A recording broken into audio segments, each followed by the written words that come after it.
conférence de ce soir, nous sommes tous des êtres humains et tous, autant que nous sommes, nous allons un jour cesser de respirer et mourir.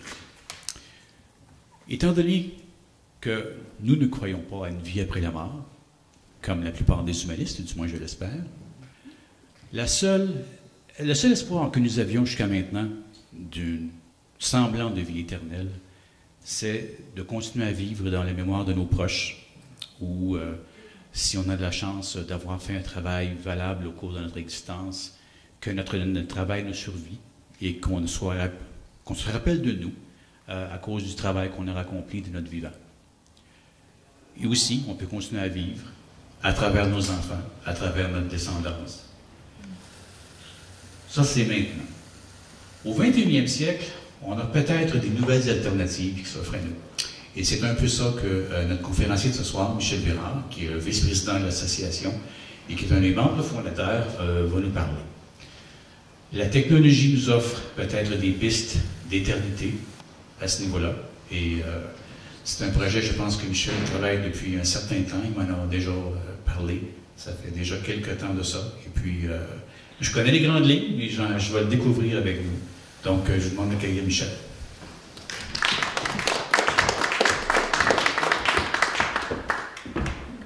Bien, écoutez, je vous remercie d'être venu si nombreux ce soir. On a un peu de bourre. Et je vous signale que ce dont je vais parler ce soir, c'est avant tout de ce qui est disponible. On ne fait pas de science-fiction ce soir. Après la présentation, on pourra parler de choses qui s'en viennent. Mais juste avec ce qui est disponible en 2012, voyons ce qui est possible de faire. Et c'est de ça qu'on va pouvoir parler ce soir. La première chose, c'est que ce n'est pas une idée nouvelle. Bon, la mort ne se regarde pas en face, vous le saviez déjà. C'est quelque chose qu'on évite le plus possible, en particulier dans les sociétés occidentales. On a une philosophie du présent, essentiellement. On vit au jour le jour, pas mal.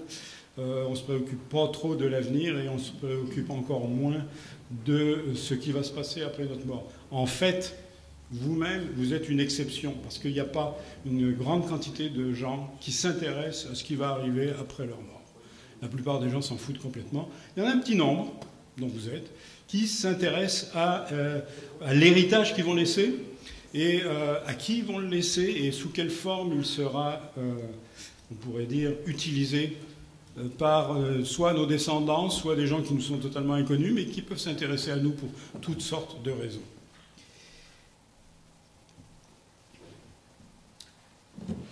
Deux choses. On parle de quoi? On parle d'une empreinte.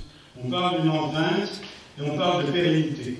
On va parler aussi de capture d'informations, d'intégration d'informations, de conservation de cette information. Donc, on va faire aussi de l'informatique. Le besoin de pouvoir survivre à sa propre mort est quelque chose d'assez universel. Et comme vous savez, ça a littéralement créé des civilisations. Et bien des religions, en fait, sont fondées sur des mythes qui correspondent à une vie après la mort. Inutile de vous rappeler que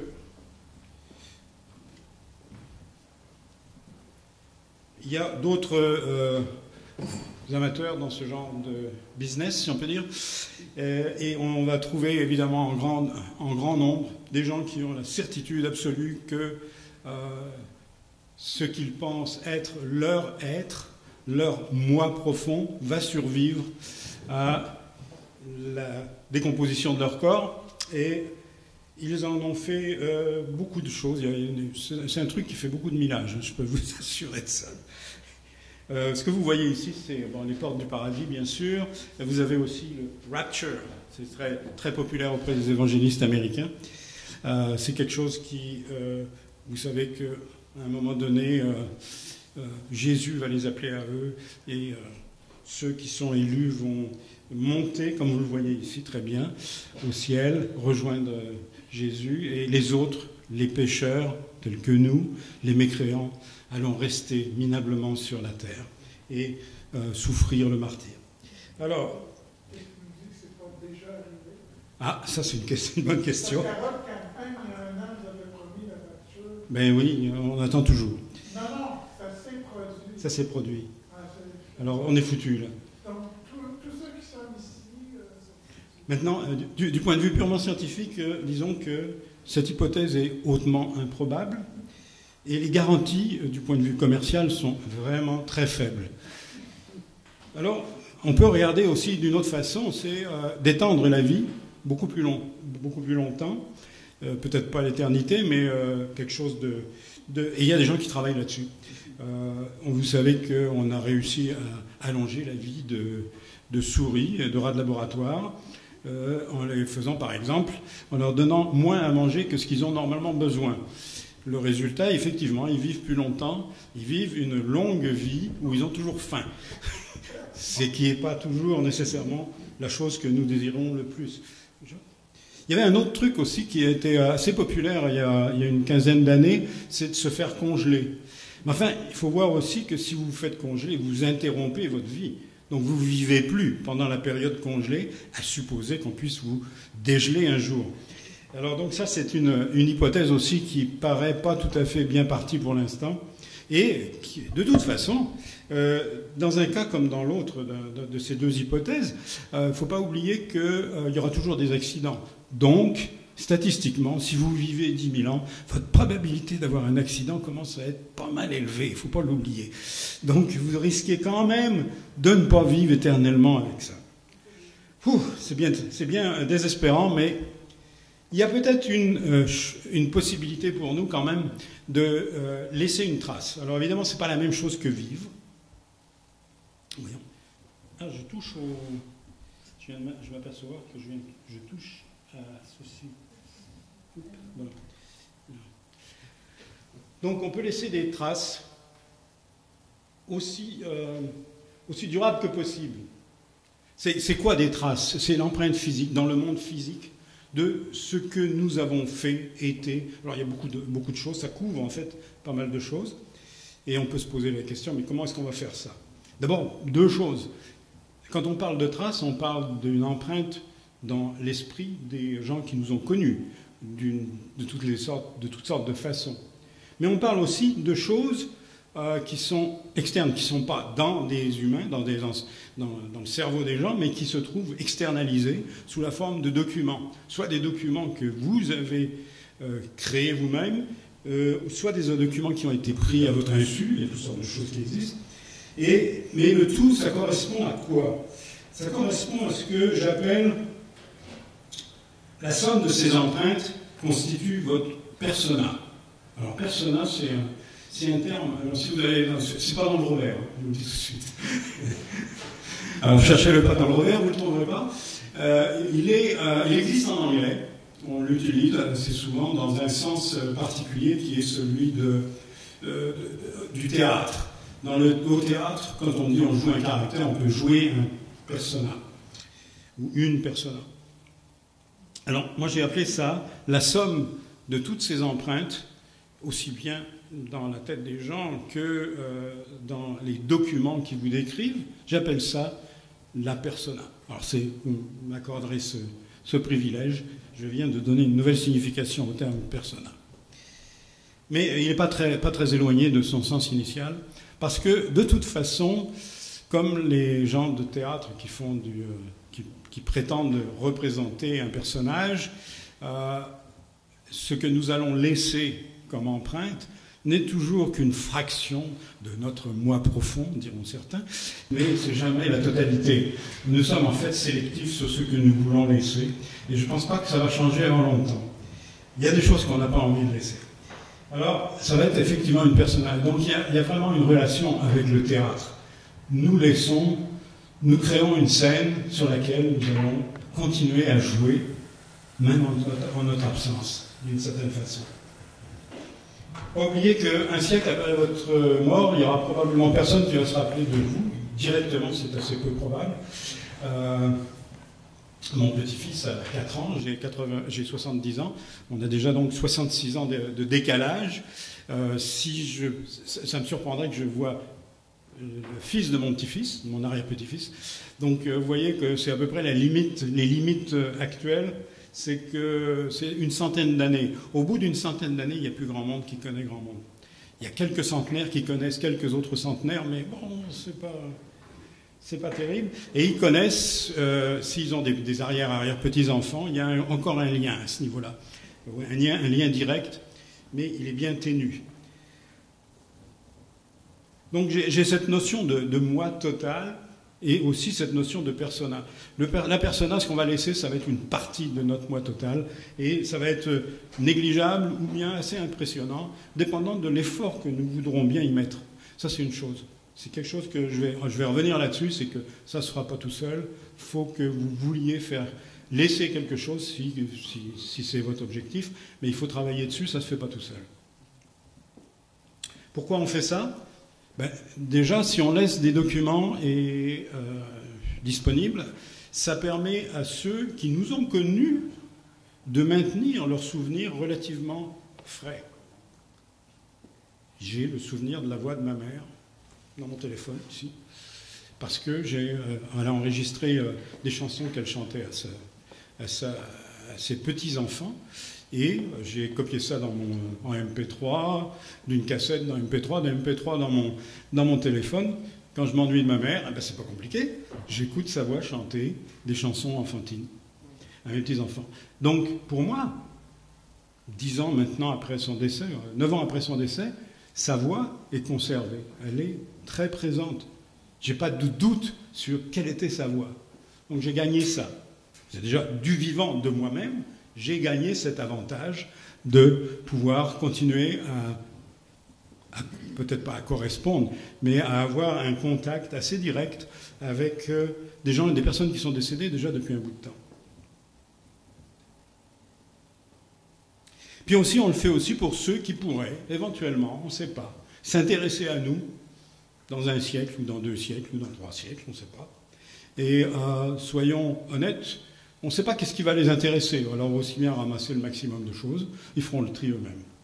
Donc c'est une sorte de responsabilité scientifique de vouloir laisser, dans la mesure où ça n'est pas coûteux, de laisser à nos descendants un maximum d'informations sur nous-mêmes.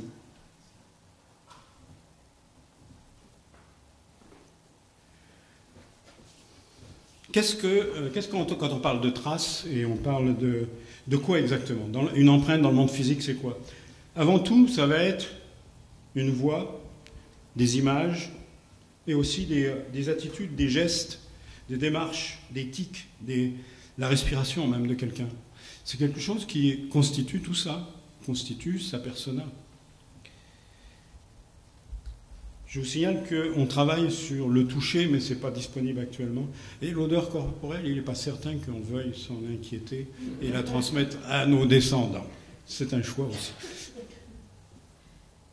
Peut-être qu'on aimerait pouvoir transmettre le parfum que notre Dulcinée utilisait en 1928, par exemple. Mais malheureusement, c'est pas encore faisable. Ça viendra peut-être. Le deuxième lieu, évidemment, c'est les productions. Ce que vous avez fait, vous ne vous rendez pas compte, mais vous avez peut-être fait beaucoup de choses. Ma mère ne s'est jamais imaginé qu'elle laissait, entre guillemets, un héritage d'informations sur elle-même, sous la forme des cassettes qu'elle m'envoyait, parce qu'il se trouve qu'accidentellement, moi j'étais au Canada, elle était en France, et pour communiquer, le téléphone était horriblement cher. Une communication téléphonique, c'était $50. Mais $50 en 1966, c'est beaucoup d'argent quand vous savez qu'un billet d'avion valait $200. C'est un quart de billet d'avion par téléphone. Ça vous donne une idée du prix. Bon, dans ces conditions, ce qu'on faisait, on enregistrait des cassettes, on envoyait des cassettes. Aux merveilles, j'ai récupéré ces cassettes. Donc, j'ai à la fois des cassettes qu'elle m'a envoyées, et au décès de ma mère, j'ai récupéré les cassettes que je lui ai envoyées. Merveilleux. J'ai quelque chose des années 60, 70, que peu de gens ont, en fait, je m'aperçois. Donc il faut y penser. C'est le genre de choses, il faut dire, attention, pas oublier d'enregistrer. On va avoir des productions qui ont été volontaires. Vous avez fait des dessins, vous avez fait de la peinture, vous avez fait de la sculpture, je ne sais pas, vous avez fait de la photo, des choses comme ça. Vous prenez le meilleur de ce que vous avez fait et vous en faites quelque chose. Donc il faut laisser aussi une trace de ce qui a été en fait l'intérêt de votre vie, peut-être. Les traces épistolaires. Vous avez écrit des lettres. Ben oui. Puis elle parle de certaines choses. Je suis tombé sur des lettres de ma belle famille. Mon beau-père était, au moment de la déclaration de guerre, Deuxième Guerre mondiale, il était en Angleterre, à préparer l'effort de guerre. Et il a écrit, le soir même de la déclaration de guerre, qu'ils écoutaient à la radio Winston Churchill, ils attendaient une déclaration. Et il y a toute une longue lettre, et à la fin, il y a ces paroles, des paroles qui m'ont touché énormément, parce que Winston Churchill vient d'annoncer que nous sommes en guerre, que Dieu nous aide. Il écrivait à sa propre mère à ce moment-là. Il était avec sa femme et un bébé en Angleterre, bien loin de chez lui. Et c'était un moment critique. Vous savez, la déclaration de la Deuxième Guerre mondiale, il n'y en a pas eu deux, il y en a eu une. À un moment donné, l'Angleterre est allée en guerre, et donc le Canada est allé en guerre aussi. Donc c'est une lettre que j'ai gardée, j'ai transcrite. Bon, ça fait partie on peut dire, du patrimoine de la famille maintenant. Et je serais heureux, éventuellement, de transmettre ça à mes enfants et petits-enfants. Donc, n'oubliez pas que le témoignage de quelqu'un d'un événement qui est public peut être très important, parce que c'est au travers du prisme de sa propre sensibilité qu'il voit cet événement public. Mais les événements publics, par définition, intéressent tout le monde. Bon. Donc, ne négligez pas ces sources d'information. Elles sont importantes pour faire une empreinte. L'autre point, c'est que, est-ce que ces traces que nous avons accumulées jusqu'à présent, est-ce qu'elles seront utilisables, et surtout, est-ce qu'elles le resteront? Parce qu'on sait bien que laisser des traces qui vont vraiment survivre plus que quelques années, c'est pas évident. C'est en fait un des objectifs de ma compagnie, c'est de trouver des moyens d'assurer cette pérennité. C'est comme ça que je l'ai appelé. 2 contraintes. Quand on parle d'information et d'archives, puisque c'est ça aussi, on parle d'archives, on a 2 contraintes. On veut chercher un médium qui va durer le plus longtemps possible, mais on veut aussi qu'il soit aussi compact que possible, parce qu'on a beaucoup de choses à mettre. Alors le papier, c'est bien, ça dure longtemps, mais ce n'est pas très compact. On peut pas vous savez, quand vous déménagez et que vous avez à sortir toute la paperasse, il y a du papier. Il y a aussi l'aspect accès aux archives. C'est bien beau d'avoir tout ça dans une boîte de papier, mais si aller sur un autre continent ou un autre endroit, ça ne vous sert pas à grand-chose. C'est un de mes problèmes, c'est que beaucoup des archives de mes parents ne sont pas au Canada, ils sont en France. Donc je suis coupé de ces archives. Bon, chaque fois que je vais là-bas, j'essaye de scanner. J'ai même un portatif avec un scanner portatif, et je me promène avec ça en avion, imaginez, pour pouvoir faire les transferts de diapositives en particulier. Bon, j'ai pas vu grand monde faire ce genre de choses, je dois être une exception, mais ça vous donne une idée, parce qu'il faut penser à ça, parce que sinon ça va disparaître. C'est dans un grenier, c'est relativement sec pour l'instant, mais j'ai commencé à voir, il y a des diapositives qui commencent à avoir de la moisissure dessus. Ça fait quoi, 40, 50 ans. D'ici 50 ans, ces diapositives seront foutues. Probablement. La question, donc, c'est à la fois de pouvoir conserver cette information en l'état, c'est-à-dire hors ligne, et quand même disponible quand on en a besoin. Et l'autre meilleure façon, c'est qu'elle soit en ligne. À ce moment-là, elle devient disponible en tout temps et pratiquement en tout lieu. Ce qui change beaucoup de choses. Et ça, c'est nouveau. Il n'y a pas très longtemps qu'on est capable de faire ça.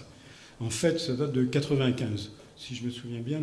Le plus ancien cimetière, Andrea, je vous signale que le plus ancien cimetière en ligne que j'ai trouvé date de 1995, et c'est un ingénieur de Toronto qui avait créé ça. C'était un homosexuel, et il y a plusieurs décès de gens de cette époque-là qui sont décédés du HIV. Et ils se retrouvent tous sur ce cimetière, donc, où on voit de l'information. Il y a souvent des épitaphes qui sont écrites pour ces gens-là. Donc ça, c'est donc pas d'hier qu'on a l'intention de garder en ligne l'information sur des personnes décédées. Maintenant, ça fait 17 ans. Maintenant, quand on parle de durer longtemps, c'est quoi, de quoi on parle? Longtemps, ici, vous savez, la plus ancienne, ça c'est la plus ancienne forme d'écriture, c'est une proto-écriture, partiellement symbolique, donc on n'est pas tout à fait dans le domaine de l'écriture véritablement, mais pas très loin. Et vraiment le premier texte qu'on peut dire, tiens, ça c'est une biographie, ben, c'est celle que vous connaissez sans doute, c'est l'épopée de Gilgamesh, dont plusieurs éléments se retrouvent dans la Bible d'ailleurs. Et elle a été écrite, mais un peu après, en fait. Pratiquement, il y a un décalage de 8 ou 900 ans entre le moment où Gilgamesh, par tradition orale, transmet sa biographie, et le moment où est-ce qu'elle est enregistrée en cunéiforme. C'est ce que vous voyez ici à droite. Donc ça, c'est la première biographie. Waouh! Maintenant, ça a touché une personne il y a 4650 ans. Première biographie. Les Égyptiens, on parle toujours immortalité. Ah, les Égyptiens. Ben oui, les Égyptiens sont évidemment intéressants à ce point de vue-là. Mais eux, ils avaient un but tellement différent qu'on ne peut pas dire qu'on a appris tant que ça de ces gens-là. Pourquoi? Parce qu'ils ne cherchent pas la vraisemblance, ils ne cherchent pas la ressemblance. Tout ce qu'ils cherchent, ils veulent réellement, les pharaons veulent vraiment être immortels pour de vrai. Désolé, ça ne marche pas comme ça. Mais en même temps, ils font un sideshow, c'est-à-dire qu'ils vont aussi décrire dans des monuments de pierre la vie des pharaons. Donc on a, et ça c'est intéressant, c'est la première fois où on voit une famille représentée. C'est un pharaon hérétique, naturellement. C'est Akhenaton. Il y a de 2300 ans, il raconte dans la pierre ce qu'il a été. Donc on a aussi une tentative de biographie, mais dans la pierre, à ce moment-là. Vraiment, les seuls qui commencent à vouloir transmettre la persona de quelqu'un, ce sont les Romains.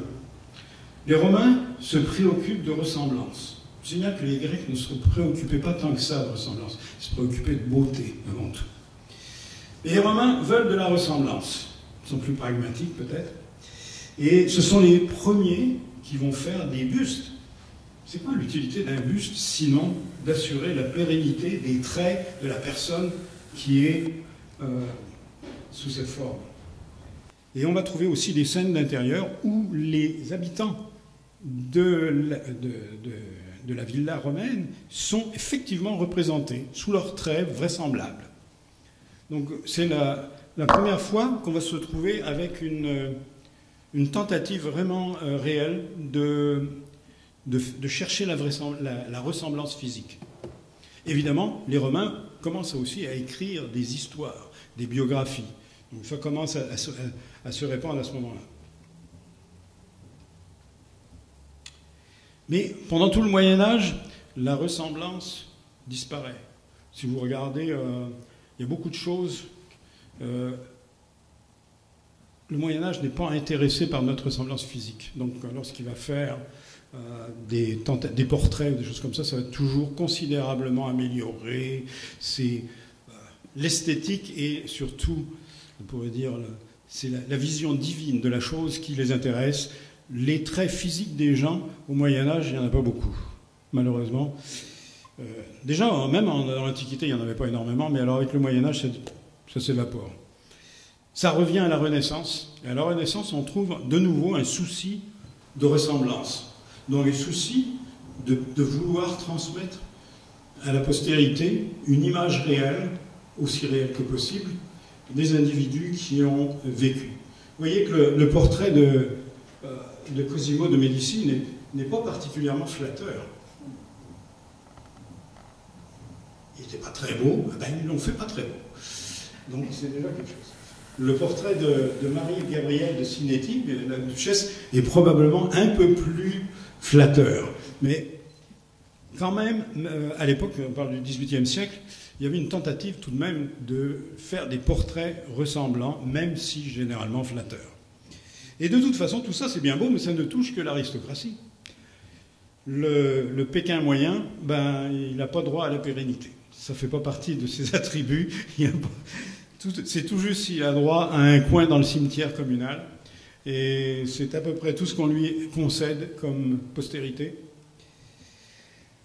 Mais ça change avec l'arrivée, encore un maudit français, Louis Daguerre, qui lui va réussir à commercialiser un vrai procédé photographique qui fonctionne. C'est une daguerreotype de Daguerre.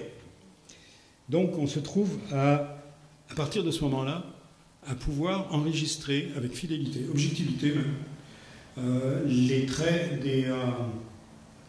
d'à peu près n'importe qui, y compris de gens avec des moyens limités. Je ne dis pas que les mendiants sont photographes, mais quand même, il y a une grande partie de la population, à partir vers la fin du 19e siècle, à peu près tout le monde arrive à se faire photographier au moins une fois dans sa vie. Et à partir du début du 20e siècle, on va trouver peut-être... Même dans les gens pauvres, on va trouver une dizaine, une vingtaine de photographies au cours de leur vie, à peu près. Donc ça, il y a un changement là. C'est un changement quantitatif qui va faire un changement qualitatif. Parce que jusqu'à présent, on n'y pensait pas trop. C'était invraisemblable de pouvoir espérer maintenir son portrait indéfiniment. La photographie a changé cette perception. Nous savons que c'est possible. Merveilleux. Pas seulement l'apparence, mais également la voix. La voix, je ne sais pas si ça va marcher, on va essayer.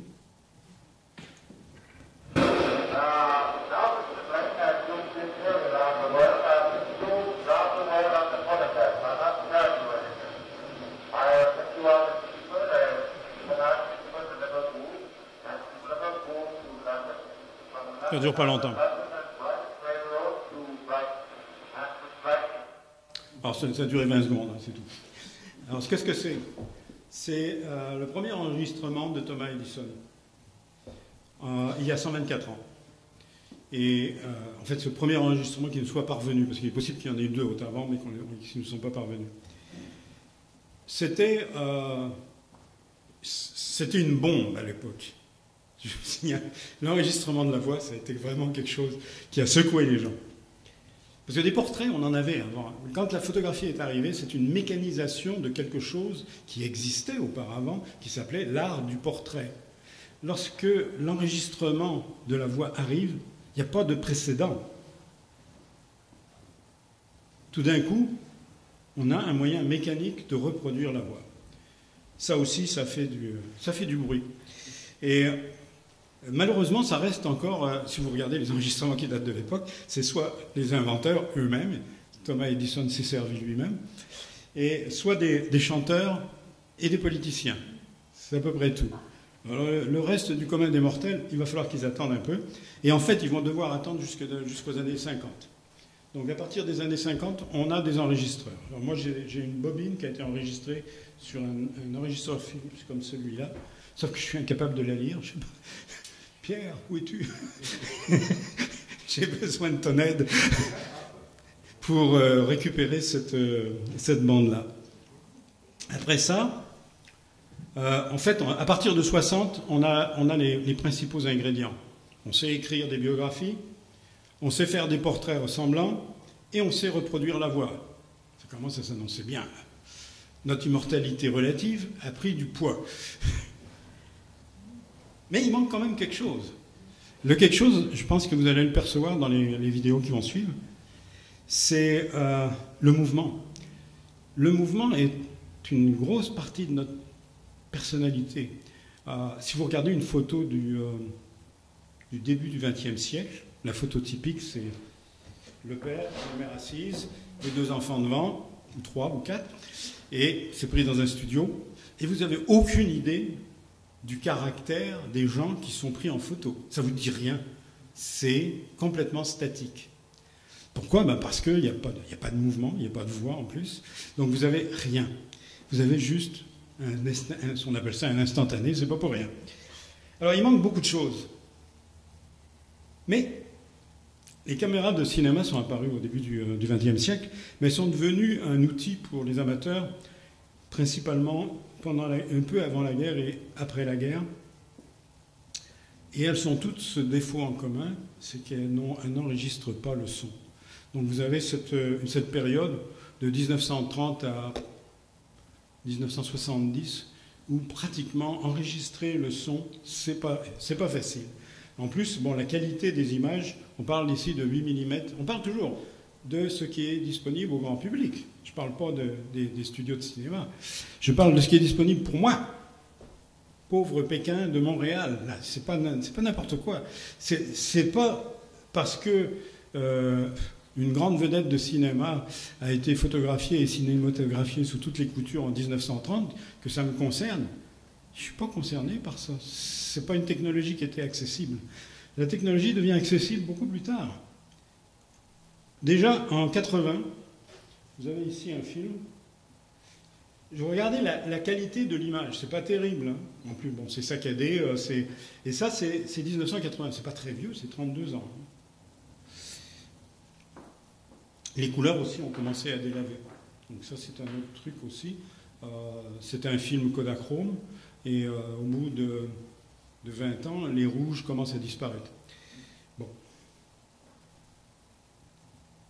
C'est avec l'enregistreur VHS et Beta qu'on arrive enfin à cette petite merveille qui est la capture du mouvement, de la voix, de tout en fait, simultanément.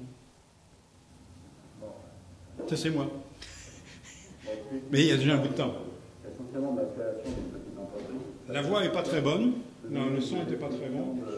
L'image, c'est du VHS de l'époque. De son histoire. L'histoire n'est pas très longue. 80. 85, pardon, 85. 92, l'image est déjà meilleure.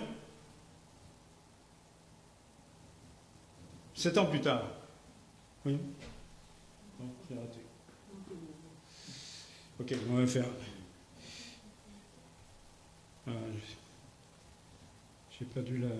J'ai pas dû la transmettre. L'image est un peu meilleure, mais et le son est également un peu meilleur. Non.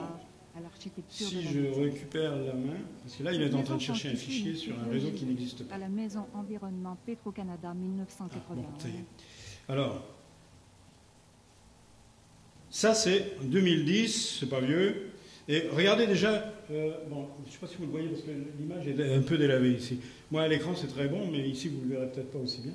Enfin, vous remarquerez quand même que l'image est déjà quand même pas mal meilleure. Et c'est surtout ce que je veux vous montrer, c'est l'ailleurs prof de physique, c'était lui. Le mouvement. Tu vas créer une bisbille, là, c'est sûr. En tout cas, ça veut dire que... Parce que les autres élèves, ils ont pas vu. Ils n'ont pas vu ça. Là, vous avez vu la différence avec... Il ne faut pas dire ça, il y en a 2 jours. Tu vas créer une bisbille, là, c'est sûr. En tout cas, ça veut dire que... Parce que les autres élèves, ils n'ont pas vu. Ils n'ont pas vu ça. Là, vous avez vu Michel Virard, c'était évident. Même si le visage avait été caché juste par le gestuel, hein, je fais toujours ça, des trucs comme ça. Vous avez pu me reconnaître, ma persona a été capturée ici relativement bien à ce moment-là. Donc j'ai maintenant cette capacité de le faire. Bon, ça veut dire quoi? En 2012, la capture du matériel brut pour construire la persona est bien avancée. On a le matériel pour faire la capture des données. Et c'est pas rien. Maintenant, je n'ai pas parlé encore de l'intégration de tout ce qu'on capte pour en faire quelque chose qu'on peut passer aux générations futures. Et dans tous les cas, la question de la conservation de ces enregistrements est problématique. C'est ce que nous allons voir. Bon. En plus, alors là je parlais des ABC. ABC, A, la capture, B, l'intégration, C, la conservation. La capture, maintenant, évidemment, elle est faite avec des appareils numériques. C'est bien beau, mais ça n'existe vraiment en grande quantité que depuis, disons, l'an 2000 à peu près. Un peu avant, mais la plupart des gens ont changé de caméra à ce moment-là. Donc ça veut dire qu'il y a une énorme quantité d'informations, et je parle à des gens qui vont être peut-être 50, 60, 70 ans, 80 ans peut-être, et bien ces gens-là ont un stock d'informations qui n'est pas numérique. Donc, va se poser le problème de numériser énormément de documents. Alors, ce qu'il faut savoir, c'est que le transfert, c'est nécessaire, parce qu'il faut en faire, et c'est délicat. Pour l'avoir fait moi-même, et en quantité, ça demande du temps, ça demande des précautions. J'ai déjà cassé des plaques de verre qui dataient de 1940. Enfin, j'en ai cassé une. Je l'ai recollé, plus ou moins. Je l'ai rescanné et j'ai enlevé les marques avec Photoshop. Bon. Mais quand même, c'est tout un aria. C'est quelque chose que ma société, Simtech International, fait pour les gens que ça intéresse. Alors oui, c'est une plug commerciale. Okay. Vous pouvez capturer vous-même avec des appareils photo, des téléphones intelligents. Alors je vous signale que ça, c'est un truc assez fantastique pour capturer des sons. Le téléphone, pas seulement des images. Tout le monde pense à oui, photo, vidéo, oui, mais aussi vous pouvez le laisser en enregistreur pendant des heures. Vous ne pouvez pas faire du vidéo pendant des heures avec, mais vous pouvez faire de l'enregistrement audio pendant des heures avec un téléphone comme ça. Donc c'est utile. Moi, j'ai ramassé les rires de mon petit-fils qui était la semaine dernière chez moi, et j'en ai fait ma sonnerie de réveil matin. Donc, tous les matins, je suis réveillé par le rire de mon petit-fils qui était à 4000 km. Bon, c'est des choses qu'on peut faire maintenant.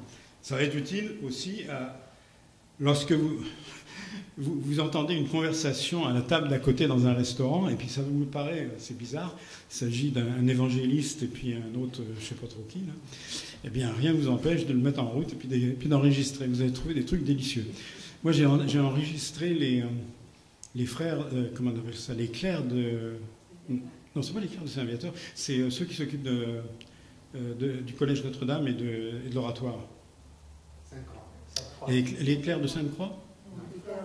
Les frères de Sainte-Croix. Bon, les frères de Sainte-Croix, table à côté, en train de discuter du plan marketing, comment faire le marketing du frère André. De la... Oui, j'ai ça.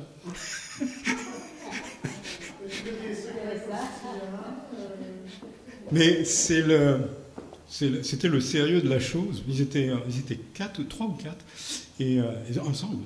Et ils discutaient ferme de... Il ne faut pas rater telle occasion, là, parce que ça va percuter. Hein, donc, c'était le marketing de la canonisation du frère André. Bon, je vous dis ça en passant. J'ai rien fait avec encore. Ça peut resservir, je garde tout le coude. Tu devrais leur faire savoir, mais c'est juste que ce soit... Ils ont des millions... Bon, ils ont rien fait de manifestement illégal. Simplement, disons que ça ne correspond pas à l'image qu'on a d'eux, c'est tout. Ou qu'ils veulent se donner, de la persona qu'ils projettent. Alors, j'imagine que beaucoup d'entre vous font déjà ce genre de choses, c'est-à-dire capter des documents, faire même des conversions de documents. Mais il faut se poser la question, après ça, qu'est-ce qu'on fait aussi? Et est-ce qu'on peut le faire mieux?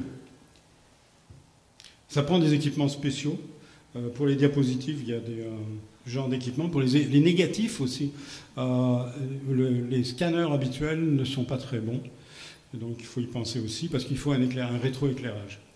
Donc ça fait partie. Les équipements audio aussi. Ah, ça, les équipements audio, c'est mon cauchemar, parce qu'on ne trouve plus de bons lecteurs de cassettes. Il n'y en a plus qui se font, hein, des nouveaux. Donc ou bien on est obligé de trouver du matériel professionnel hors de prix, ou bien à ce moment-là, il faut acheter des matériels d'occasion et puis qui n'est pas forcément en bon état. Donc c'est pas facile. Pour un amateur, si vous regardez vos vieux lecteurs de cassettes, il y a de bonnes chances qu'ils ne marchent plus. Pourquoi? Parce que les poulies en caoutchouc à l'intérieur sont mortes. Bon, entre autres. Mais ce n'est pas la seule chose qui meurt. Alors c'est un des problèmes, c'est la capture. Les cassettes sont le principal médium sur lequel les gens ont des documents audio, si vous regardez bien. Et même encore aujourd'hui, même après 10 ans de numérique, là, c'est encore la grosse quantité d'audio est encore sur cassette. VHS, si vous avez eu soit des premières webcams ou des petites caméras, VHS ou des caméras qu'on branchait sur l'enregistreur directement, comme j'en ai eu, eh bien, vous avez tourné des films VHS. Les films VHS, pour les récupérer, vous avez vu ce que ça donne, c'est pas terrible, mais c'est la meilleure chose qu'on peut faire. Mais ça, même ça prend des équipements spéciaux. Donc il faut utiliser un ordinateur et puis il faut utiliser une interface spéciale qui va faire la conversion. La capture de biographie, il ne faut pas l'oublier, c'est le plus ancien médium, la biographie dans le fond. Il ne faut pas la négliger pour autant. Je vous propose d'écrire vos mémoires. Allez, vous prenez votre crayon, une feuille de papier et vous écrivez vos mémoires. Par quoi on commence? Vous commencez par où vous voulez. Vous pouvez aller en avant, en arrière, c'est pas grave. L'important, c'est de capturer l'essentiel de vos mémoires. Vous pouvez aussi demander à un ou une biographe de faire une entrevue. Et aussi, et généralement, ça se fait aussi peut-être avec d'autres membres de la famille. Et n'oubliez pas toutes les lettres qui sont aux normes, au fond des boîtes à chaussures, et qui contiennent peut-être des petites merveilles qu'il faut extraire. Il y a des bijoux. Je ne dis pas que vous allez tout récupérer, mais souvent, il y a un petit truc absolument charmant, ou absolument délicieux, ou absolument révélateur. Il faut sortir, il faut le garder, il faut le transmettre. J'ai constaté aussi que lorsque les gens... il y avait un décès dans une famille, très souvent, la première chose qu'on va faire après avoir vendu les meubles, etc., c'est de prendre les affaires personnelles et de les distribuer. Puis la plupart du temps, on arrive à la boîte à chaussures qui contient les lettres que cette personne décédée a reçues durant sa vie. Qu'est-ce qu'on fait avec? Bon, on ne les jette pas. Déjà, la première chose qu'on peut faire, c'est de les retourner. Normalement, ce qui va arriver, par défaut, si on peut dire, c'est que ces lettres vont être retournées à ceux qui les ont envoyées, s'ils sont encore vivants, bien sûr. Sinon, aux descendants de la personne décédée. Alors c'est comme ça que j'ai récupéré les cartes postales et les lettres que j'ai envoyées à mes parents. Quand ils sont décédés, ma mère est morte en 2003, je me suis retrouvé avec ce que j'avais envoyé à elle. D'autres choses aussi qu'on récupère et qui peuvent être importantes, c'est les documents administratifs. Parce que je ne sais pas si vous le savez, mais au bout de 40 ans, les dates commencent à être un peu dures à se rappeler. Donc il y a 50 ans, il y a 60 ans, j'essaye de me rappeler de ce qui se passait, ce que mon père m'a raconté qui se passait en 1944. Je ne suis pas sûr de la date. Mais il y a moyen de fixer les dates en allant chercher les documents qui ont été émis à différentes périodes. Ça vous permet d'accrocher un narratif à une date particulière. Et au moins de ne pas enduire d'erreur ceux qui vont vous lire après. Parce que ce qui est pénible, c'est quand quelqu'un écrit quelque chose, on pense qu'il a fait ça avec soin, mais en fait, il est en train de vous écrire n'importe quoi. Ça, c'est pas gentil pour ceux qui lisent. Donc, pensez à être précis dans les dates et dans les chronologies autant que possible. Le plus dur, c'est d'organiser tout ça, puis c'est sur un ordinateur. Alors, si vous n'avez pas d'ordinateur, là, ça se complique. Là, je vous le dis franchement, c'est bien compliqué parce qu'il va falloir que vous fassiez faire la plupart des choses. Donc, ça va vous limiter, forcément. C'est pas impossible.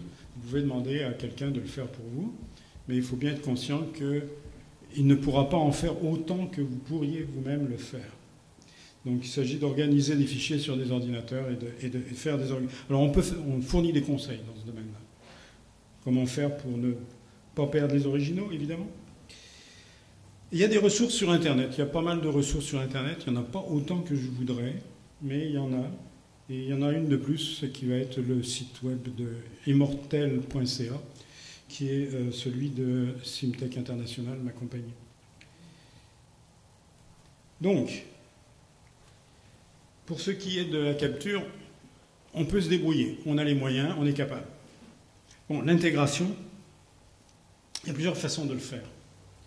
Une des intégrations les plus populaires actuellement, et c'est limité, mais c'est pas mal du tout, c'est de faire un album. Alors j'ai listé ici, il y en a en fait, il y a album, les mémoires illustrées, le diaporama électronique, et également le cybermausolée en ligne, qui est le plus complexe en fait à mettre en place. Bien. Ils sont tous avec des avantages et des inconvénients, aussi bien du point de vue prix, du point de vue facilité à mettre en œuvre, etc. On peut voir ça une autre fois. Ils ont tous aussi, je dirais, une esthétique différente, ou un but légèrement différent. Ils ne sont pas nécessairement accessibles de la même façon. Mais ils ont tous quelque chose de commun. Ce sont des documents biographiques électroniques. Comme tout document biographique, il y a un certain nombre de choses à respecter. Alors, je vous invite à aller voir Wikipédia, biographie, code de déontologie, comment faire une biographie, qu'est-ce qu'il faut suivre comme règle. Bon, il y a des choses qu'on peut faire et des choses qu'on ne fait pas dans une biographie. Alors, je vous invite à vous renseigner à ce sujet-là. On a le droit de pécher par omission. On n'est pas obligé de dévoiler toute sa vie en détail. Mais on n'a pas le droit de créer des faux. Ça, c'est important. On ne fait pas des fausses photos. On ne fait pas des faux enregistrements. On peut améliorer un enregistrement, mais on ne fait pas un faux. Donc, c'est important. L'option minimaliste, c'est l'album qui est en fait du texte. En fait, ce sont des logiciels qui sont disponibles gratuitement maintenant pour faire du texte, entrer du texte et des photos. Des photos ou d'autres documents scannés. Je vais vous montrer un exemple. Je suis en train de faire un album.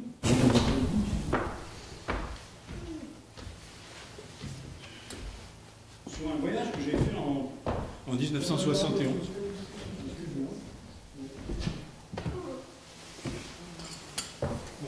J'avais une série de diapositives sur ce voyage qui était un peu spécial. Puis j'ai dit, je vais commencer par en faire un album. Alors, pour faire un album, j'ai utilisé un logiciel qui s'appelle Photo Impress Book Designer. Alors, c'est pas difficile. Il fait tout pour vous. Il vous propose des pages, des formats de pages. Une photo à gauche, du texte à droite, blabla. Il y en a tout un choix. Et donc, vous prenez la souris, vous sélectionnez vos photos en bas. La première chose, c'est que vous allez chercher vos photos. Donc, il va y avoir un petit timbre-poste en bas pour indiquer toutes les photos qui sont disponibles pour faire votre album. C'est votre premier travail de sélection. Ce genre de travail que vous allez avoir à faire pratiquement à chaque fois, dans tous les modes. Une fois que vous avez ça, vous faites il y a des fenêtres qui apparaissent selon le format que vous voulez choisir. Et vous faites un copier-coller. Glisser-déposer. Merci. Un glisser-déposer. Et hop, ça va se présenter exactement comme ici, avec la bonne taille, au bon endroit. Bon. Vous tapez votre texte aussi. Il y a un éditeur de texte dans le logiciel. Vous tapez votre texte. Il y a même un correcteur d'orthographe. Donc c'est pas si mal pour ça. Et ça vous permet très rapidement de construire un album. Et une fois que vous avez cet album, vous pouvez demander à un imprimeur, évidemment. Le programme est fourni gratuitement par qui? Par un imprimeur qui espère bien que vous allez imprimer l'album que vous avez fait. Et vous le faites imprimer pour, c'est pas très cher, ça va de 40 à 80 $ peut-être. Et vous avez un album en bout de ligne qui est de qualité professionnelle. C'est surprenant. C'est vraiment très bien fait. Alors ça, c'est une option, je dirais, qui est vraiment intéressante. Et ça vous permet aussi de vous familiariser avec toutes les questions antérieures. D'abord, il faut quand même que vous soyez arrivé à des photos qui soient acceptables avant ça. Ce que vous avez ici, c'est l'image d'une photo qui a déjà été recadrée, qui a déjà été nettoyée possiblement. Ça, c'est des photos qui datent de 71. Donc ça fait quand même, c'est des photos qui ont 41 ans. Ben, les diapositives commencent à piquer. Donc je suis obligé de passer derrière avec des logiciels de correction de défauts pour m'en sortir. Mais ça sort pas mal. Donc ça, c'est une option. C'est probablement l'option la plus sympathique pour les gens qui ne sont pas familiers avec l'informatique, parce que c'est vraiment facile à faire. Je dis, mon épouse Valérie a réussi à en faire un, donc ça ne doit pas être si difficile que ça. Parce que ce n'est pas vraiment quelqu'un en informatique du tout. Bon, deuxième je dirais, un échelon au-dessus, c'est d'essayer de faire des mémoires illustrées. C'est un petit peu plus compliqué, mais là, vous partez avec un traitement de texte. Si vous avez déjà tapé du texte, c'est pas trop pire, vous allez placer des photos dedans. Donc c'est assez classique. Vous avez besoin essentiellement d'avoir évidemment toujours que vos documents soient déjà préparés à l'avance. Et une fois que vous avez ça, vous pouvez travailler dessus. Alors là, c'est un morceau de mémoire. Donc j'ai utilisé... alors ça, à l'origine, ça c'est une photo sur une plaque de verre. Bon, à l'écran, on voit pas bien. Sur papier, c'est beaucoup mieux que ça. Ça, c'est une photo aérienne que j'ai ramassée sur Internet. Il n'y a rien qui vous empêche d'aller récupérer de l'information complémentaire. C'est pas juste vous. Si je veux montrer où je suis né, je ne suis pas obligé de moi d'avoir pris une photo en 1941 au-dessus de l'endroit où j'étais. C'est pas nécessaire. On peut retrouver sur Internet des documents complémentaires et les utiliser pour donner évidemment plus d'informations. La même chose aussi avec cette carte.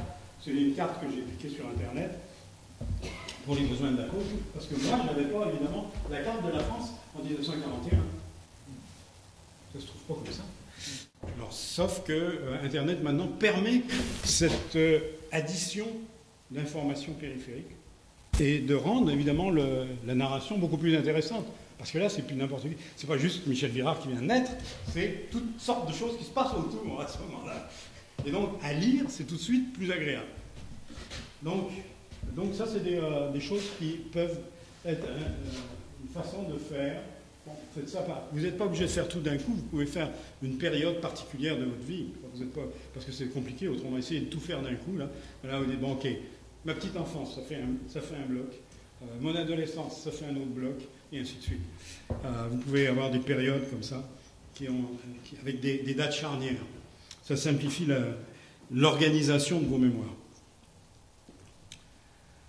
L'option diaporama, et là je suis désolé, je ne pourrais pas vous en présenter un, parce que celui que j'avais, il n'intègre pas dans PowerPoint. Et je ne peux pas le passer. Alors en quoi ça consiste? C'est des photos. C'est comme pour l'album de photos, mais en plus, bon, d'abord c'est fait pour être projeté, le diaporama, ou être vu sur un écran d'ordinateur. Et vous ajoutez un narratif. C'est-à-dire que là, jusqu'à présent, on n'avait que du texte. Les deux premiers, l'album photo et les mémoires, c'était quelque chose où il n'y avait pas de son. Avec le diaporama, le son arrive. Donc là, on a encore des images fixes, ou on peut aussi avoir des séquences vidéo. Mais en dessous, vous allez vous mettre une trame sonore qui est votre voix et qui décrit, en fait, ce qui se passe dans le diaporama. Donc c'est vous qui allez passer vos commentaires à ce moment-là. Alors ça, c'est aussi une forme très agréable de passer l'information aux générations futures. Je connais plusieurs personnes qui utilisent systématiquement cette approche, si vous voulez. Soit ils ont des photos, soit ils ont des vidéos. Et la première chose qu'ils vont faire, ça va être un diaporama. Et ça marche bien. C'est très bien. Et vous pouvez aussi évidemment mettre une double trame sonore, c'est-à-dire une narration et de la musique. Alors ça sonne bien. Ça devient quasi professionnel. Il y a aussi une façon de savoir que lorsqu'on fait des diaporamas avec des photos, on peut les rendre un peu moins statiques, simplement parce qu'il existe des trucs pour donner l'apparence du mouvement. Donc vous pouvez avoir ce qu'on appelle des panoramiques et des zooms. Donc vous avez l'impression, vous avez une photo qui est fixe à l'origine, mais vous avez l'impression que vous rentrez dans la photo.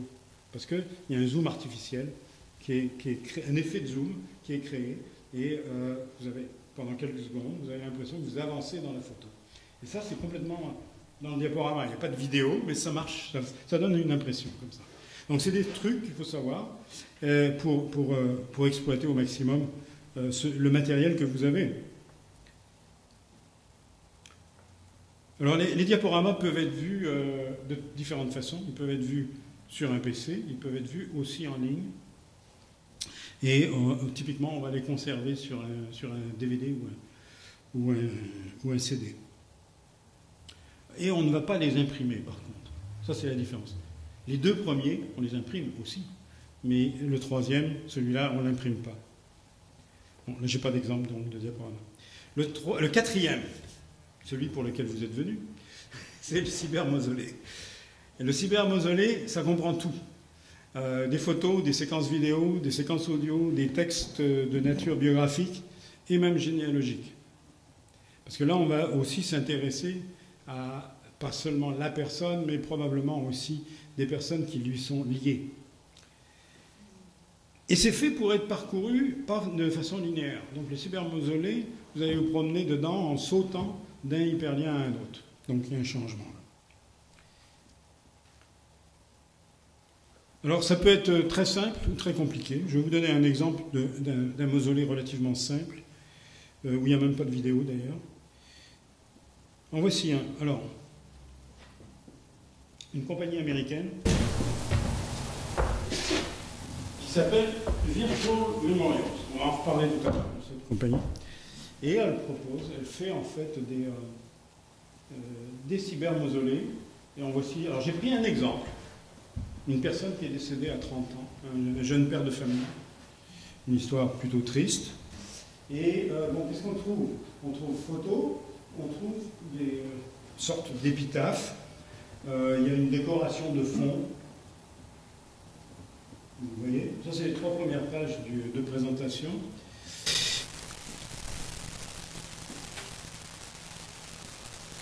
Et il y a une 4e section, une 3e section qui s'appelle l'album de photos. Alors là, on trouve en vrac une série de photos. Mais il n'y avait pas de texte à côté, alors c'est pas très parlant. Donc ce n'est pas nécessairement un exemple à suivre. Qu'est-ce qu'ils fournissaient, eux? Ils fournissaient une page de garde, c'est les 3 premières pages qu'on a vues, un album de photos, ici il y a 6 pages comme ça. Il y a aussi un diaporama. Alors un diaporama, mais c'est vite dit. Alors, on a une page de garde, un album de photos, un diaporama et un livre des visiteurs à signer. Alors, il y a des visiteurs sur le mausolée qui vont signer. Bon, c'est une chose qui n'est pas... C'est pas très coûteux à implanter, ça. Ça devient un site web. Hein? Ça devient un site web. C'est un site web, en fait, si on peut dire. C'est un site web dans un site web. C'est dans Virtual Memory. En fait, si je reviens en arrière, un peu ici. Oups, ici. Ici. Ce que j'ai fait, il y avait Recently Created Mausolée. Et j'ai choisi un gars au hasard. Et je suis allé sur son site. Alors on voit, il y a aussi un compteur. Donc on voit le nombre de visiteurs. C'est intéressant. Et là, la question, est-ce qu'on peut préparer toutes les choses puis pas le mettre en ligne? C'est au moment où tu Oui, oui. Alors oui, il y a des privés publics. Vous restez en privé tant que vous ne voulez pas que ce soit public. Vous pouvez le garder privé, puis donner la clé à ceux que vous voulez. Donc ça, c'est aussi un truc assez mineur, ça.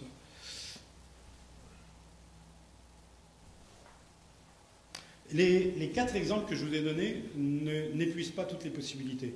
Il existe des nouvelles formes de sites web qui se développent constamment. Et la façon d'intégrer le texte, les photos, les audios et vidéos, ça varie aussi. Il y a beaucoup de variantes qui sont actuellement en développement aussi. On verra aussi des photos en 3D bientôt. Vous savez que, comment il s'appelle, Pierre-Charles Dubreuil, qui est un de nos membres, est aussi photographe. Et il a une caméra qui prend des photos en 3D. Donc, et des films en 3D aussi. Donc c'est quelque chose qui va s'intégrer probablement à ça. Alors c'est intéressant, parce que là, vous allez pouvoir voir votre grand-mère à gauche, votre grand-mère à droite. Donc vous allez avoir le relief.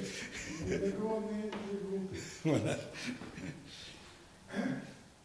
Donc, et ça ne sera pas très coûteux non plus, alors donc ça va se faire assez rapidement. A, B, C. On a eu capture, on a eu intégration. Mais le gros problème, c'est ni la capture, ni l'intégration, parce qu'on a vu que ça se fait, c'est la conservation. Parce que la conservation, elle ne se fait toujours pas.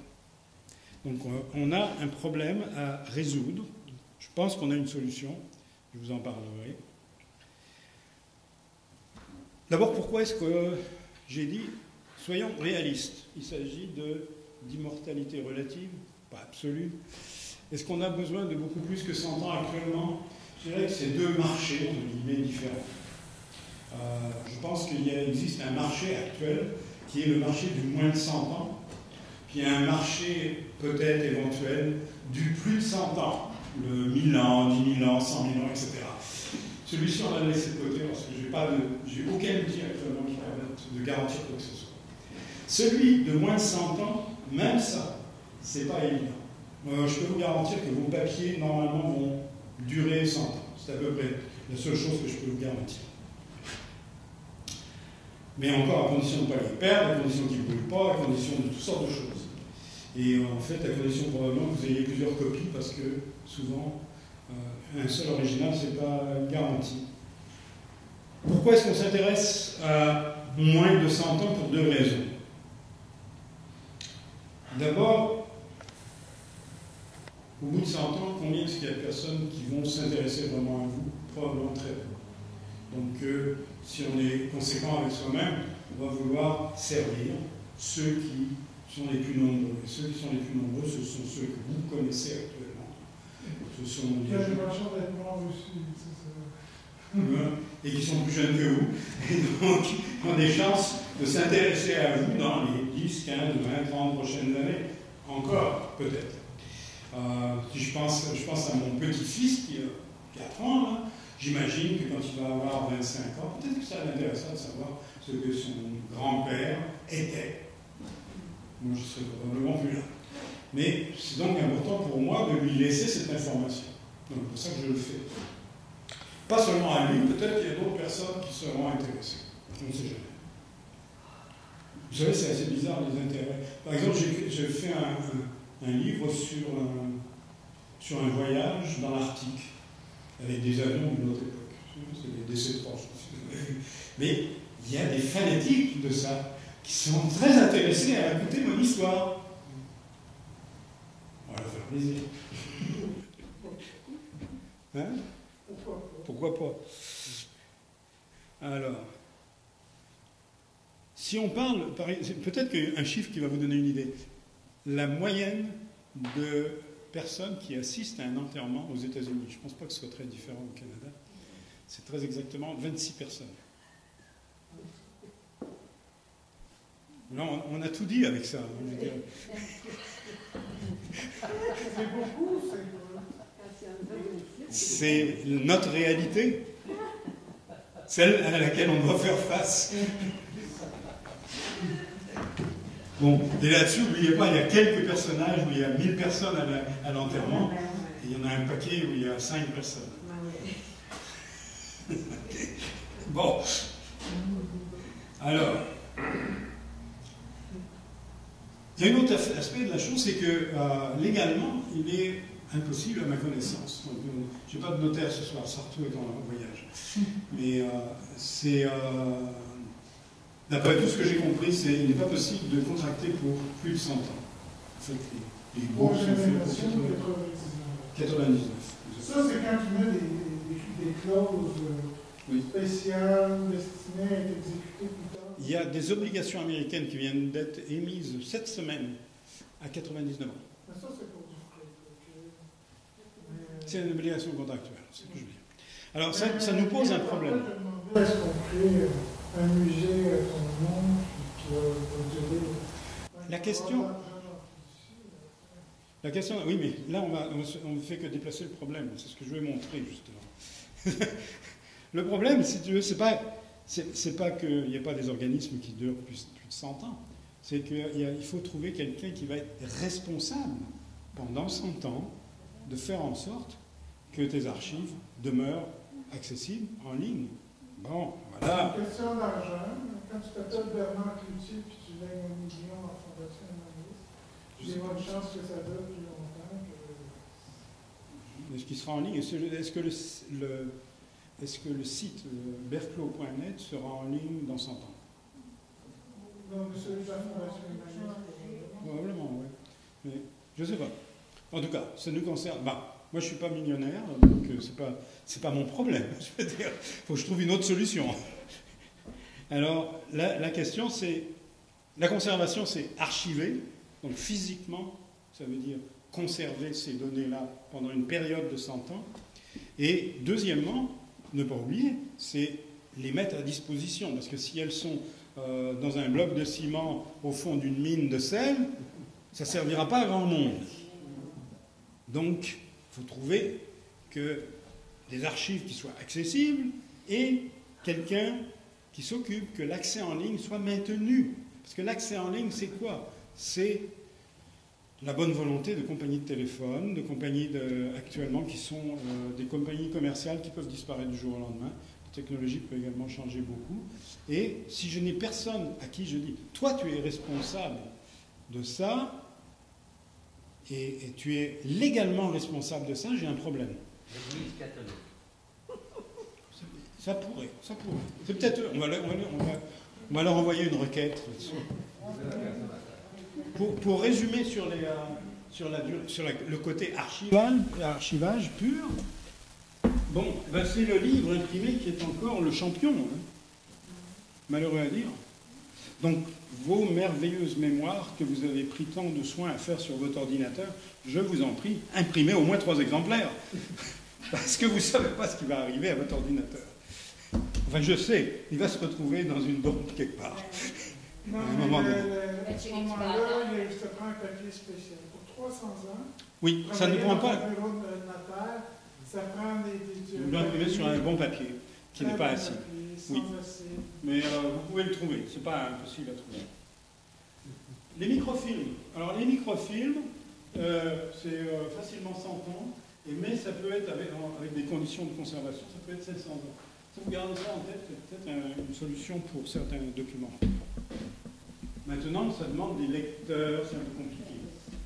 Pour nous, c'est surtout ces trois-là qui correspondent à ce que nous utilisons régulièrement.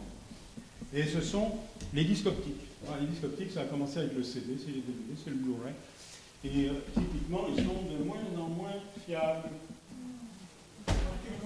Parce que c'est masqué, c'est combien? 3 à 30 ans. Un CD que vous enregistrez, il y en a certains qui vont durer 3 ans. C'est déjà... un CD industriel de très bonne qualité, on veut dire, oui, ça devrait durer 30 ans, à condition de le conserver dans des conditions de température et d'humidité strictes. Là encore, il faut la garantie qu'on va avoir ces conditions d'humidité et de température pendant longtemps. Donc, problème. J'ai vu des histoires d'horreur, évidemment. J'ai regardé qu'est-ce qui se passait là, sur la planète. Et vous avez des gens qui pleurent des larmes de sang, parce que ce qu'ils ont confié, si tu veux, à des CD, à des DVD, les plus lisibles très rapidement, ils ont vu dans les conditions tropicales en particulier, les CD et les DVD ne durent pas. Désolé. Qu'est-ce qui se passe? Il faut savoir qu'il y a un organic dye, c'est-à-dire un colorant organique, un pigment organique qui est utilisé pour former les vitres. Et ce pigment organique est sensible à l'humidité. Et le plastique qui est utilisé n'est pas 100% imperméable. Donc il peut laisser passer un peu d'humidité, et dépendant des conditions de température, il va se détériorer. Puis il y en a qui, le plastique se décompose aussi. Donc c'est pas... on est compris avec ça actuellement. Je vais vous parler aussi du ruban magnétique. Le ruban magnétique, c'est pas qu'il ne dure pas longtemps, il dure longtemps. 30 ans, c'est pas si mal. Peut-être qu'il pourrait durer plus que ça. Peut-être qu'on peut espérer 50, 60 ans facilement. Le problème, c'est les lecteurs. Moi, je collectionne des lecteurs magnétiques. Les cassettes sont apparemment identiques et ça ne se lit que sur l'un, mais pas sur l'autre. Et c'est l'enfer. En analogique, mais un des problèmes, moi j'ai travaillé beaucoup avec le VHS, ou en vecteur en télévision professionnelle, c'est que les bobines, une fois par année, il faut que tu les rembobines à l'autre. Pour les retendre. Les années paires, pour pas que ce soit, parce que qu'est-ce qui se passe, c'est des couches aussi, donc enlever, okay? Pour pas que le transfert magnétique d'une couche à l'autre, la couche supérieure à la couche inférieure, parce que c'est ça le problème, okay? Il y a des transferts de charge, okay? Ça détruit le message. Okay? Donc, c'est pour ça que votre vieille collection de VHS, qui date de 10 ans, si vous n'avez pas fait cette tâche-là, une fois par année. Attends, il faut trouver un lecteur qui fonctionne. Non, ça prend une unité qui est capable de rendre. Donc on a un double problème. On a le vieillissement du matériau lui-même,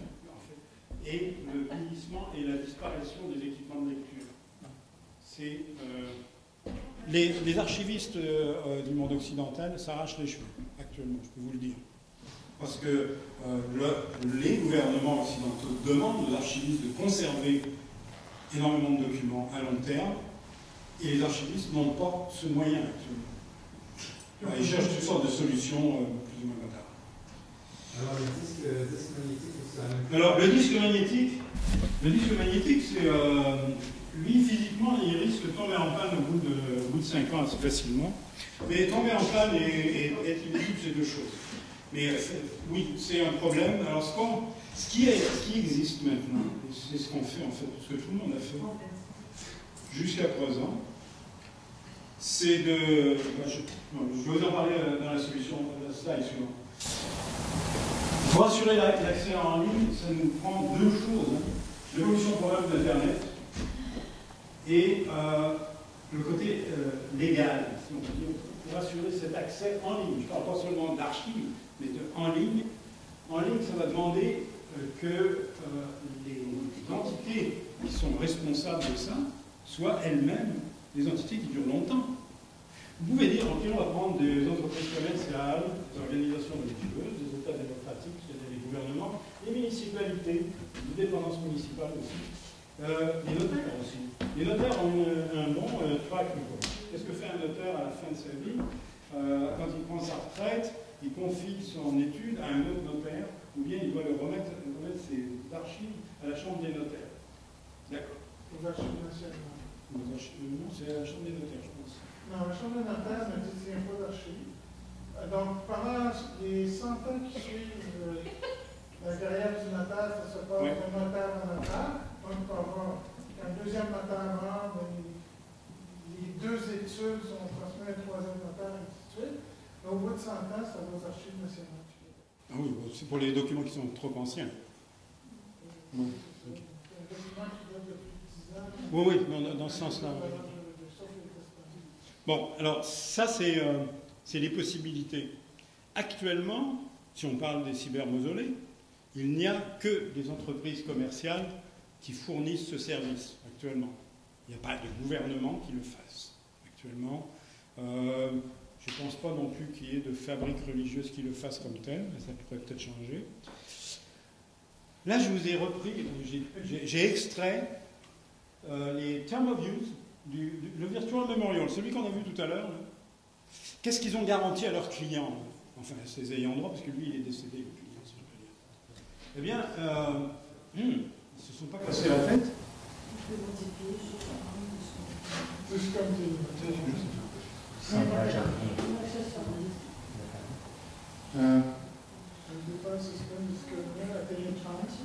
Nous nous réservons le droit, à notre seule et absolue discrétion, de modifier, suspendre et discontinuer en tout temps, avec ou sans avis, ce site et les services offerts sur ou au travers de ce site.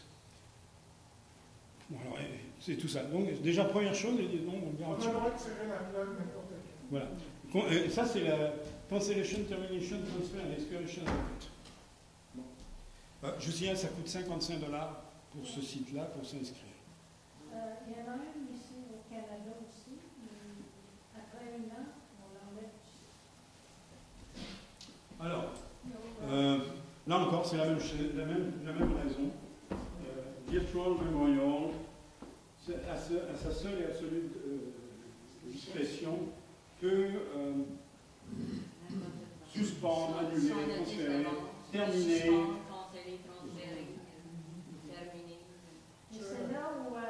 You will have no right to any material or information. Alors, juste, si vous avez construit ce site vous-même, et vous n'en avez pas de copie, vous avez le droit de le détruire et vous avez le droit de fermer votre gueule. Alors ça, c'est la proposition commerciale à $55. Ouais. Non, moi, ce que j'ai fait, j'ai tout simplement copié. Oui, alors au moins de copier le site pour vous.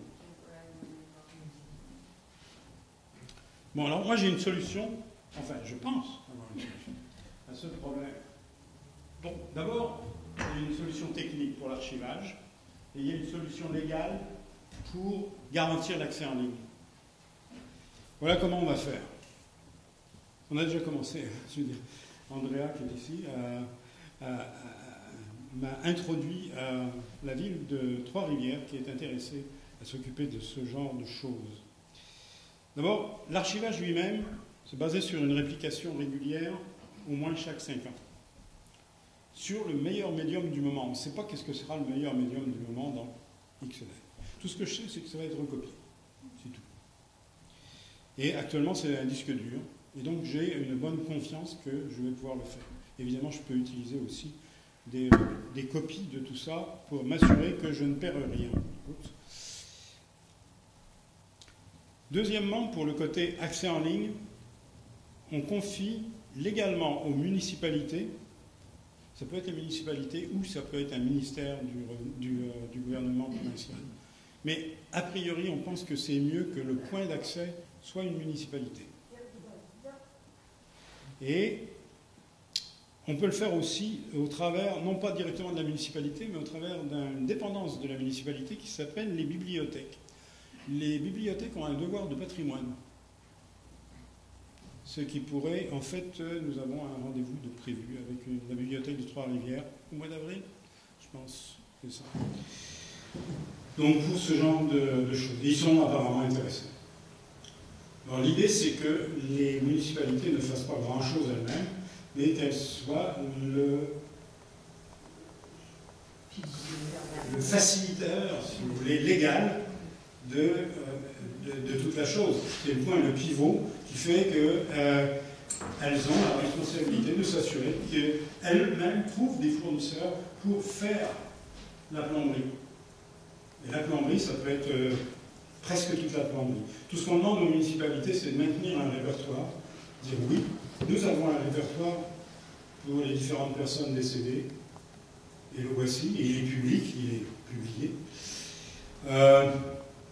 Et aussi que ces municipalités s'assurent que les contracteurs qui sont supposés faire le travail le fassent. Un devoir d'inspection, si vous voulez. Mais pas plus. Alors, le plus intéressant là-dedans, c'est que ces municipalités peuvent faire un peu d'argent avec. Donc, normalement, pour les municipalités, c'est quelque chose qui est rentable. Donc, ça devrait faciliter le processus. La chose. L'argent met un peu d'huile. Ça va mettre un peu de graisse où il faut. Dans le sens de graisser la facture.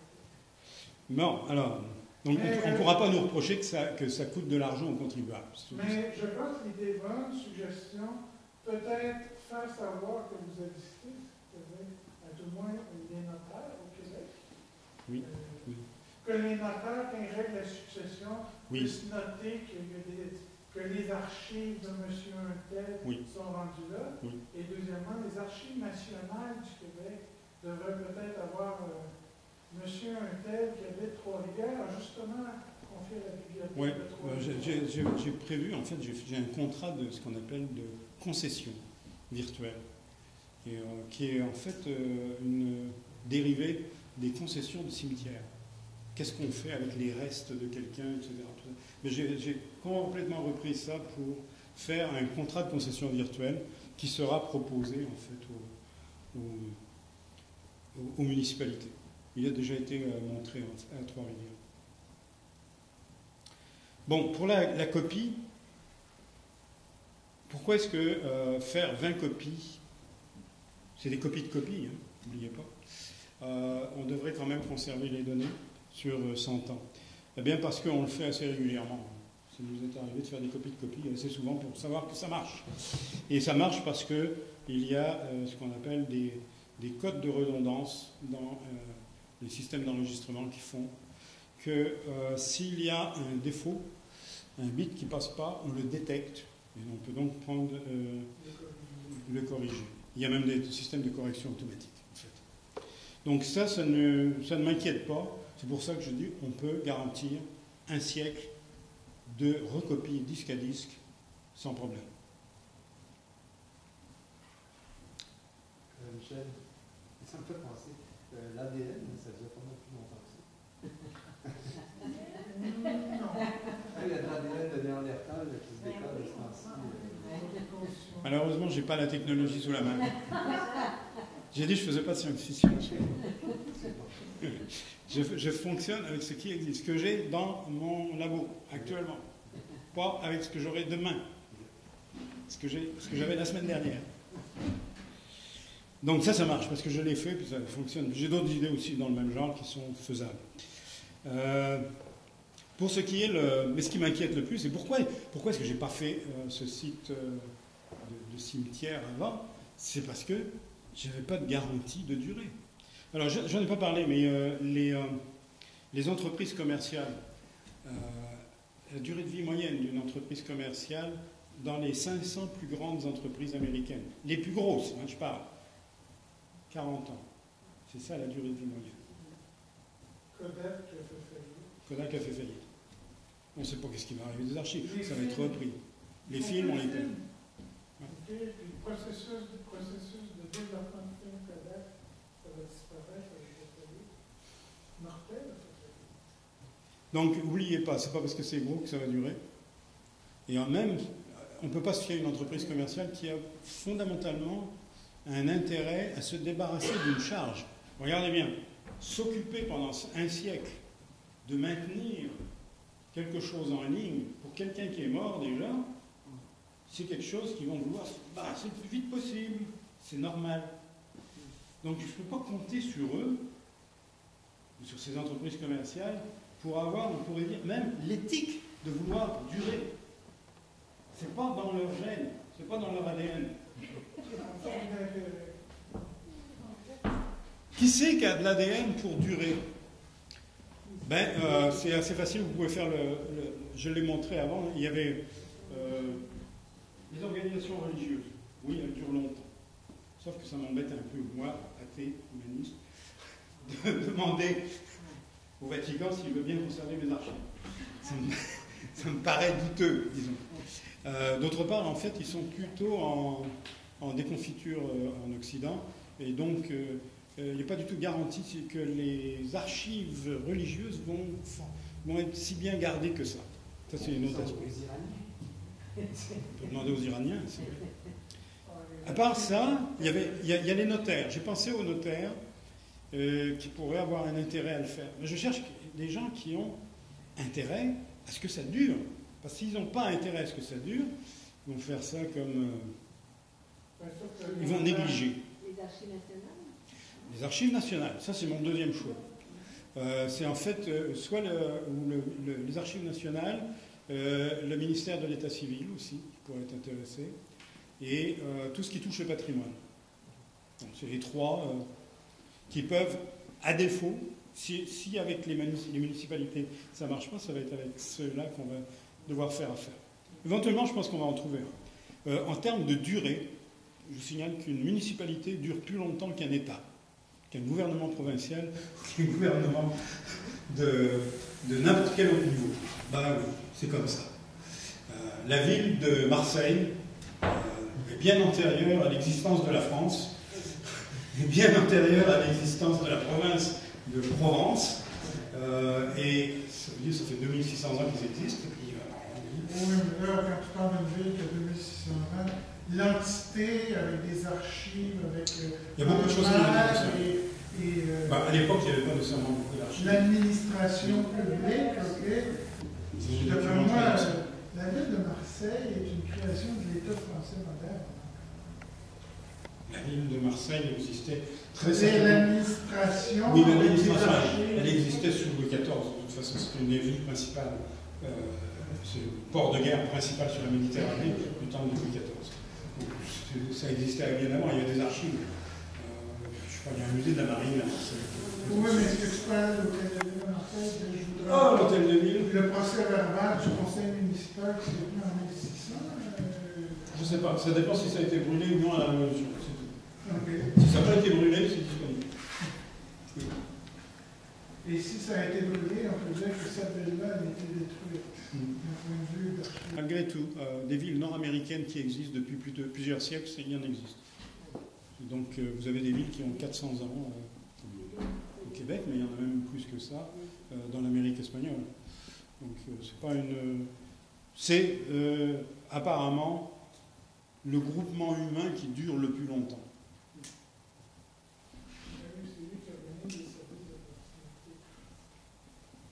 Donc l'idée, c'est et aussi, bon, alors pourquoi est-ce qu'une municipalité aurait intérêt à le faire? Ben parce que si vous y pensez deux fois, les gens qui habitent une municipalité ont tendance à se faire enterrer dans cette municipalité. Ils ne vont pas se faire enterrer ailleurs. Tiens, première question. Ah bon, pourquoi? Ben, parce qu'ils veulent rester dans le lieu qu'ils ont habité longtemps. Nous pensons que le même raisonnement s'applique pour le mausolée virtuel. C'est-à-dire qu'ils voudront que ce soit à leur municipalité qu'on puisse consulter la liste des mausolées virtuels, que ce soit leur municipalité qui en soit responsable. En Europe, les cimetières physiques sont de responsabilité communale, ce qui n'est pas le cas en Amérique, où ils sont généralement de responsabilité religieuse. Mais la tendance à la municipalisation des cimetières, une tendance lourde. Vous savez, ce ne sera pas éternel, les cimetières qui dépendent d'organisations religieuses. Une question d'argent. Que les paroisses y ferraient dans les moyens d'entretien.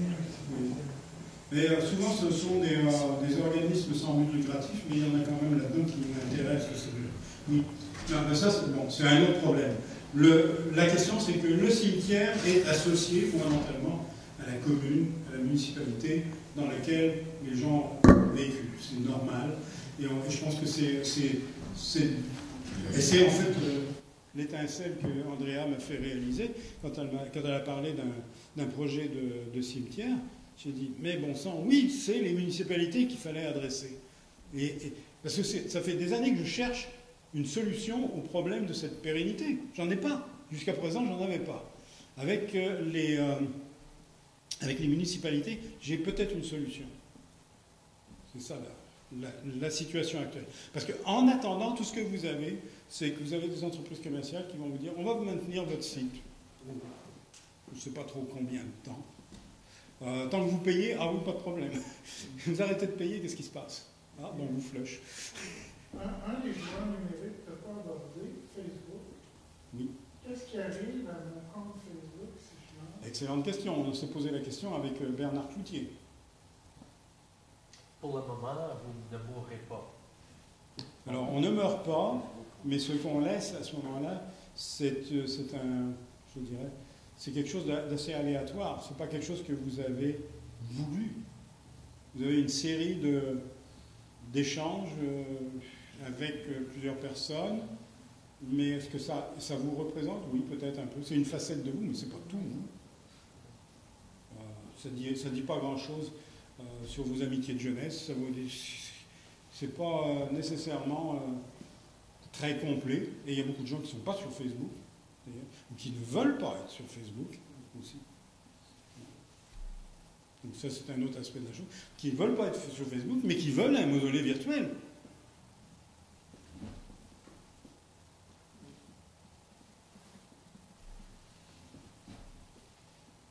Bon, le calendrier, eh bien, on pense qu'on devrait être capable d'avoir quelque chose de concret au début de 2013 en termes d'accès en ligne au travers de la municipalité. Avant ça, bon, c'est sûr que ce n'est pas un problème de stocker un cybermausolée sur un site web, et nous offrons la possibilité de le faire sur notre site.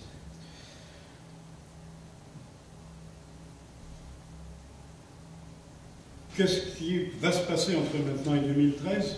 Eh bien, on va produire un bulletin mensuel qui va vous donner l'état de l'avancement des choses et aussi des recettes de cuisine sur comment faire ceci, comment faire cela, répondre à des questions aussi. Et il y a beaucoup de nouveaux outils d'intégration qui apparaissent, donc il s'agit aussi de les signaler. Il n'y a pas vraiment de site dédié comme celui que je veux faire. Il existe des cimetières virtuels, comme je vous ai montré, mais un site qui s'occupe de donner des renseignements sur comment faire pour réaliser son propre mausolée, par exemple, il n'y en a pas vraiment. Je n'ai pas trouvé en tout cas. Peut-être que vous en avez trouvé.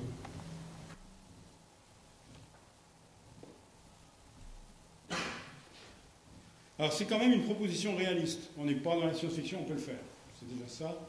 On devrait être capable d'assurer la pérennité assez rapidement maintenant d'après l'intérêt. Je veux dire, les gens à qui on a parlé, aussi bien que ce soit des députés que des maires ou des bibliothécaires, sont tous enthousiastes, plus ou moins. C'est le cas de le dire. Alors on pense que sur le tas, il y en aura quand même un qui va dire oui. D'autant plus que normalement ça leur coûte pas grand-chose, sinon que ça va leur rapporter un peu de capital politique vis-à-vis de leurs commettants. Donc c'est toujours bon à prendre. C'est toujours quelque chose qui peut les... Ils vont commencer par se servir eux-mêmes. Oui. Ça flatte leur ego. C'est ça. Ce que vous pouvez faire, et ça, je pense qu'il faut y penser, il faut se créer un agenda pour ça. Je peux vous faire un reminder. Le bulletin mensuel va être une sorte d'aiguillon pour dire « Oups, est-ce que j'ai fait quelque chose? J'avais prévu d'aller chercher tel document. Ah, je n'ai toujours pas fait. » Bon, il faudra y penser. Parce que on traîne. C'est évidemment, quand on est procrastinateur, la première chose qu'on fait, c'est dire « Bon, c'est pas pressé, on peut laisser ça. Je le ferai plus tard, mais vous vous retrouvez à l'hôpital, vous n'avez plus le temps de le faire. » Voilà. C'est ça ce qui va arriver. Il ne faut pas se faire trop d'illusions. À un moment donné, on se fait avoir. Donc, ma conclusion réellement, c'est de dire, écrivez vos mémoires dès maintenant. Commencez. C'est pas compliqué, vous faites une feuille dans Word, ou dans WordPerfect, ou n'importe quel éditeur, et vous commencez. Vous tapez les souvenirs qui vous intéressent le plus, vous commencez par cela, et ça va venir tout seul. C'est marrant, mais c'est pas difficile d'en rajouter. Alors, il faut commencer. Le plus dur, c'est de commencer. Une fois que vous avez commencé, ça va. Et puis, bon, les éditeurs modernes permettent de modifier les choses. Aussi, utiliser des photos. Les photos sont un bon point de départ. Vous sortez une photo. Ah, zut. Là, vous pouvez taper sur ce que vous avez, ce que cette photo vous inspire et qui n'inspirera personne d'autre, parce qu'elle n'a de signification que pour vous. Donc, cette photo, elle contient autre chose que ce qui est visible. Elle contient, en fait, implicitement, tous les souvenirs qu'elle va déclencher chez vous. Mais il n'y a que chez vous qu'elle peut les déclencher. Alors, il faut les décrire, sinon c'est perdu. Alors, surtout, n'attendez pas trop tard. Voilà. Ben, je vous remercie.